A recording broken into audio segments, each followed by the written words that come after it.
What I want to tell you guys tonight is about our ICO. We just announced it last week. But before we get started about our ICO story, just a brief introduction about savedroid. This is where we started off, right? Because saving is actually not a simple task. And this was the whole thing where our discussions 2 years ago started, how to make saving simple. And what we have created until then is a platform where you can automatically save money without even needing to think about saving money, because there's an algorithm behind which will automatically put money aside towards your savings goals. And with this value proposition, now over the last year, since we were live, we were able to do more than 200K downloads on our platform. We had in the meanwhile more than 10 million savings transactions. We have partnered with reputable business partners like Check24, Drillish, Freenet in order to help our users even save more money by optimizing their contracts and cutting their fixed cost. And of course, we also have a very good team. So we can say, look, savings have been made simple. As we always say, as simple as a drunken baby could save money. Okay, this was the first challenge which we took. Now the question is, what's up next, right? And we identified a new issue. Well, first of all, cryptocurrencies these days are on all newspapers, in all internet news portals. You put on Twitter, you look at Telegram and all the user groups and stuff like this, and you can read that this is the hottest thing out there right now. So it's awesome because it's decentralized, it's safe, it's a good concept. However, what I figured out until I wanted to try it out myself is that there is actually a real problem with cryptocurrencies. And again, here, one thing holds true: one does not simply invest in cryptocurrency. Because, and I did this user journey by myself, I read a few articles and I thought, well, I think I got the concept, so now let's go and buy some crypto. Nice idea. So what I figured out, okay, let's first look for the right crypto exchange. So finding this one is already a challenge. Of course, there are reputable names out there like Kraken, like Coinbase, Lücke, whoever you consider. So a broad variety of different crypto exchanges, but how to figure out which one is the best for your demands?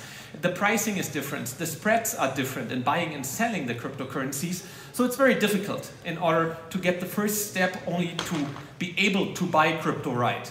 Then the second question is, how should your wallet look like, right? Is it a hardware wallet? Should it be a software wallet, a desktop wallet, a mobile wallet, whatsoever? Again, not all wallets are compatible with all tokens you want to buy. So here the next struggle is happening. So, and then of course there is something called a private key which you should store. However, there is of course a good market of scam out there which may offer some nice deals if you share the private key, and some user may actually even do if you, for example, get a nice kitten pick. So the question is now, did I really understand what's going on there? And did I really figure out and how to manage the whole process from really buying crypto, holding crypto, and then again exchanging it back to fiat? And I think what we can conclude is it's actually a highly nerdy thing to trade currency today, right? You need technology and you need to understand technology in order to be able to buy crypto, and then it's a very problematic process. It's difficult, high barriers in adoption. So I think this is a huge issue which is out there and which currently prevents actually mass market users in order to invest in crypto. And I must honestly say, since I then battled myself through all these different steps of the user journey, so to speak, that the UX really sucks currently, at least for an average user out there. And therefore, what is our idea is we need to say, well, look, if crypto should become mass marketable, the main barrier which we need to solve for is we need to bring UX to the whole concept of buying, holding, and also back converting of crypto. And this is exactly what we want to do. We want to tear down, we want to eliminate basically the adoption barriers which are currently out there.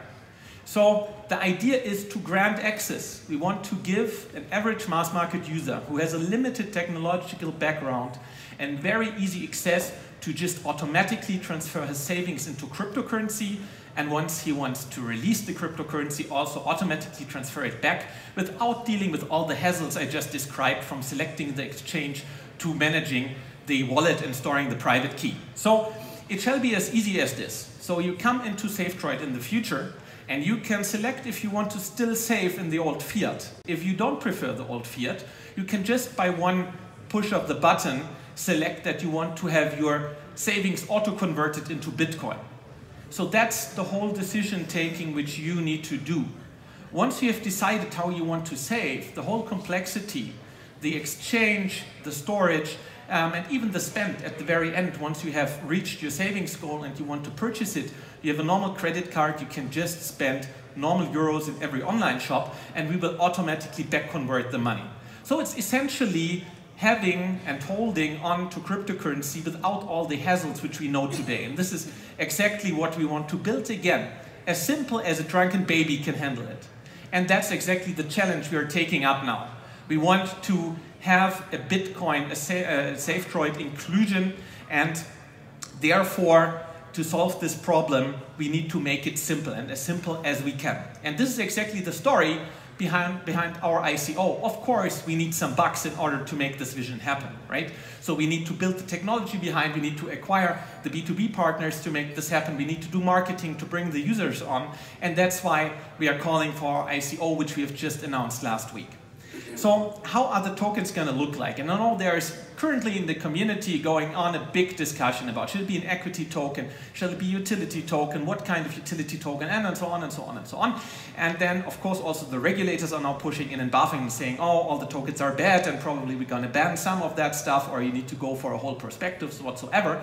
So currently, and this is how we want to structure it, is basically saying, and this is reliant on a recent post also of Vitalik, who basically said, look, there of course is one issue with the utility tokens, which is that you can question the actual value behind those utility tokens. Nevertheless, and this is his smart suggestion, once you burn the utility token after a user has basically purchased your service, then you will automatically reduce the supply of tokens, and this will eventually result in an increased price per token, so you have an attractive value proposition to the token investors. And that's exactly how we are currently planning to set up our token, by basically burning tokens which have been used once, so not recirculating how we are knowing it from other token models currently out there based on the utility function, but this is the current thinking which we want to pick up. So of course, you could now say, I know that this is one of the favorite slogans in the community.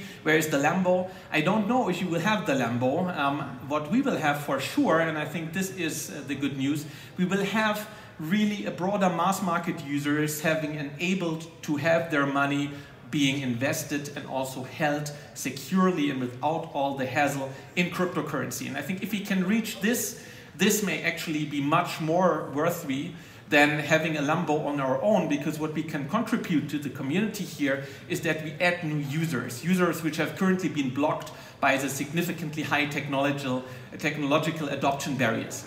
So what we will also have, and this is why it's good to be here in the local community today, by the way, if you don't like Bounty, we can also compensate you in Mars or Snickers. Just let me know.